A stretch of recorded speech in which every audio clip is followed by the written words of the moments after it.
Alright, mga matitibay, once again, Rasaul Unfiltered. Isang pinagpalang tanghali na naman sa ating lahat. Alright, so nandito na naman tayo sa ating YouTube channel. Actually, kakauwi lang natin. Alright, galing sa work.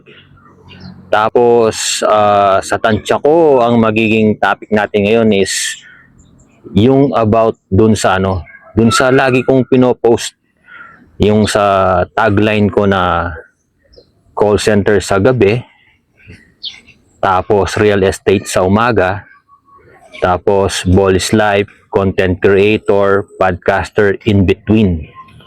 Alright, so pag may nakakabasa nun, laging tinatanong sa akin, natutulog ka pa ba? Talaga bang nagagawa mo yung mga yan? Ganun yung laging tanong sa akin Siyempre nga naman, imaginein mo, call center agent sa gabi, tapos sa umaga naman, real estate agent, tapos ball is life, podcaster, content creator, in between, or sleeping in between. Yun pala yung yung tagline, may sleeping in between. So, to cut the story short, i-share ko sa inyo kung paano yung diskarte ron. Maybe kahit paano, somehow, magkaroon kayo ng idea. At least, sabi ko naman, yung mga pag-uusapan natin dito, kahit paano, may mapupulot kayo. Alright? So, ayun, paano ko ba siyang ginagawa at bakit ko siya ginawa? Actually, sa call center industry or sa BPO industry, magpo 4 years pa lang ako. Actually, almost more than 3 years pa lang, going 4 years, Dati, alam niyo naman dun sa mga nakaraang YouTube content ko, sinabi ko na sa inyo na dati ako sa corporate world. Okay, so pagka-graduate ko ng college, yon, nakapagtrabaho tayo sa corporate world. Tapos, yun, sunod-sunod ng trabaho. Hindi na tayo nagpahinga kasi pagka-graduate, mga 2 months lang yun. 2 months pahinga. Actually, hindi pahinga yun job hunting nung nangyari Kaso wala ka pang nakukuha ng trabaho, kaya parang pahinga na rin. So after 2 months, from there, nagtrabaho na tayo ng sunod-sunod. Hindi na tayo nabakante.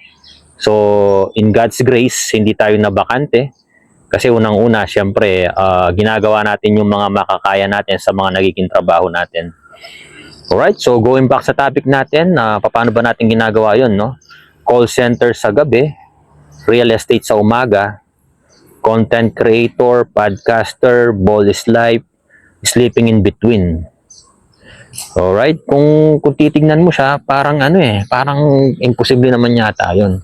Actually, mga matitibay, posible siya. Alright? Actually, para sa akin, dahil panggabi ako, parang mas marami akong tulog Kasi, kapag pang umaga ako, pagka-uwi mo ng 5 ng hapon, ang tulog ko nun, mga mga alas 12 pa ng gabi, ganun, kasi hindi ako madaling makatulog So, kung bibilangin mo siya, from 12 midnight up to 6 a.m. in the morning, 6 hours lang yun.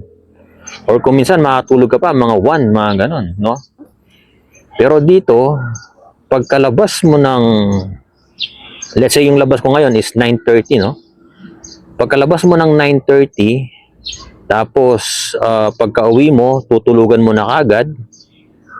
Tapos noon, gising ka ng mga bandang 5. Tapos kain lang ng konti, pahinga, tapos tulog na naman. So parang mas maraming pahinga, Pero hindi ko alam kung sa ko lang yun, Pero somehow, kuminsan tumatama naman na talagang mahaba yung pahinga. Pero yun na nga, So ganun yung ginagawa ko. So, yun, bakit nga ba ako nag-call center? Siyempre, unang-una dahil nasabi ko naman sa inyo na sa real estate agent, hindi naman kailangan yon ng mahabang oras. Usually, pag real estate agent ka, more on posting sa social media, alright? And then, pagpapalaganap ng mga binebenta mo through word of mouth. And then, pinakamahalagang bagay dyan or pinakamahalagang technique dyan is yung mga sa kakilala mo. Alright? So, yung mga na-build mong network, yung mga napagsilbihan o yung mga nabentahan mo na mga property na nagtiwala sa'yo, sila din yung magbibigay sa'yo ng mga susunod na kliyente. So, every client is a opportunity to go to the next buyer. Alright? So, ganun yung ano dyan. Ganun yung laging mindset dyan. So, to cut the story short, dapat, magaling ka sa time management. So, isa yun sa mga dapat mong tandaan. Time management. Iwasan mo yung procrastination. Yung yung nagmumukhang busy ka lang pero hindi effective yung mga ginagawa mo. Sample, yung pag-post mo sa Facebook, no? Pag-post mo sa YouTube or sa Facebook. Kung minsan dapat mo nang gawin yung ginagawa mong pag-post kaso nalilibang ka pa sa kaka-scroll up, scroll down mo sa Facebook mo eh. So nagmumukhang busy ka pero hindi mo talaga nata-target yung kung ano yung talagang purpose ng pagbabrowse mo sa Facebook. So, para maging effective, bago ka mag-browse, tapusin mo na yung ginagawa mo, which is to market. Alright? So, yun. Isa sa mga technique yun. Tapos, isa pa sa mga technique, iwasan nga yung procrastination. Ibig sabihin, yung nag-iitsurang busy ka lang, no? Pero hindi talaga effective yung ginagawa mo. Galaw ka lang ng galaw pero wala talagang kinapupuntahan yung paggagalaw-galaw mo. Alright, yun yung procrastination. So, yun. Ano pa ba? So, yun nga, kaya pinili ko yung maging call center agent kasi sa gabi, ang trabaho, tapos pagdating ng umaga, libre ka, no? Pag kasi sa real estate agent, mga matitibay, hindi naman kailangan dyan ng 8 oras or 5 oras. Actually, hour or 2 lang pwede na. Kasi ano lang naman eh, first of all, ipapakita mo lang yung property, tapos mga nakausap mo na naman yon through online. So, most likely kapag nagkita kayo, more on actualization na lang. So, i-actual mo lang yung property. Kapag gusto niya, pag-usapan yung mode of payment. Kapag hindi, edi alukin mo ko siya ng ibang options. Baka sakali may magustuhan siya sa property na binibenta mo. Okay, so ganun. Ganun yung mga diskarte. Tapos, syempre, wag mo rin tatanggalin yung yung mga hobby mo talaga, which is yung ball is life. Nakakapaglaro pa rin ako. Tapos, nakakapag-content pa rin tayo.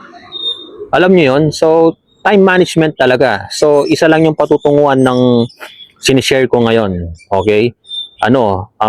Yung matalinong pagpapatupad ng time management sa sarili mo. Kasi iba yung may time management ka, yung hindi balahura yung buong araw mo. Yung buong araw mo, laging may naka-inject na output. Alam niyo yun?